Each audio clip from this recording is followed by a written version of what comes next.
it. He's dead now. Doesn't surprise me. Guy was a drinker and smoker, and to be around him was like playing with a top that's spinning out of control in the most extraordinary and exciting way. He wrote one of the best first lines to his story. I don't remember the name of that story now, but I'll never forget his words. I would not want to be one of those memoirists who begin a recollection by saying, "Attention, people, there's a dead dog in these pages." But alas, I am, and there is. When I start writing a story, or when I used to back before, I think, where's my dead dog? Should I tell them about the dead dog? Anyway, that's not important either. Sorry, I'm digressing. Our privilege is clear, almost criminal. I am reminded over and over of this fact as Iris screeches about Sophie stealing a Lego and then hits her, and Sophie pushes her back against the hardwood floor. And Pete raises his voice, and doors get slammed, and then pancakes still somehow appear on our breakfast table for us all to enjoy, even if both girls have sour expressions on their faces. We are here. We can shelter together. We can drive each other crazy. We don't need personal protective equipment. No one is counting on us to save their lives. We must only save our own.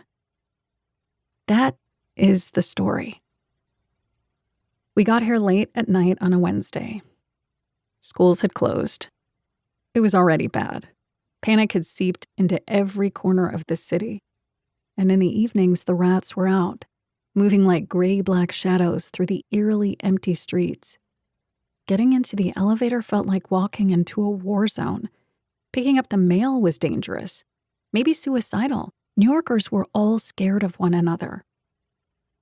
For those few odd days when we waited for the tsunami, but our lives still went on and school was still open, I was scared of my own children.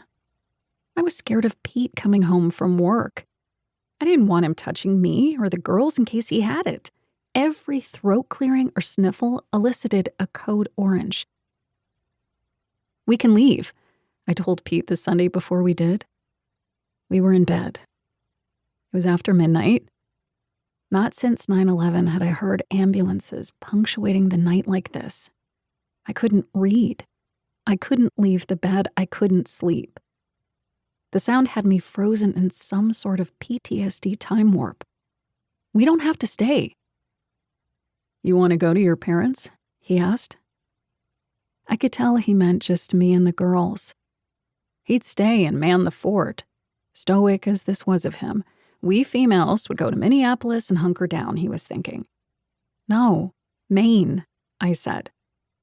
The house is shut down, he countered. I know.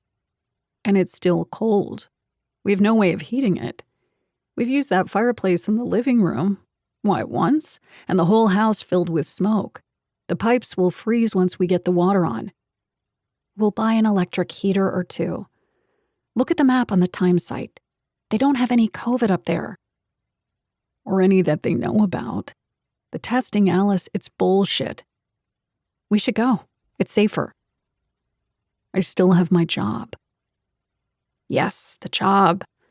The problem of the job that has supported us and allowed me to be a mother and chief officer of the calendar and the laundry and the spare clothes bags for school and all the camp forums and all the doctor's visits while Pete works.